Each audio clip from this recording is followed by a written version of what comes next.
Custom collections let you create collections that behave exactly the way you need. You can define specialized data structures with your own rules and behaviors.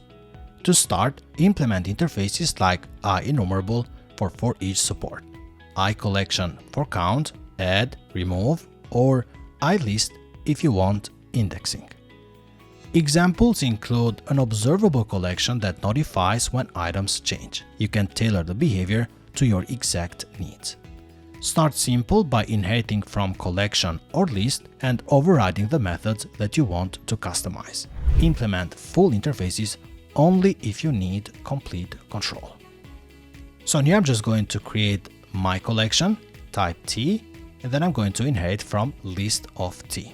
Add a method, create an instance of that collection, define the values, and then I'll just use the print method to display the collection values.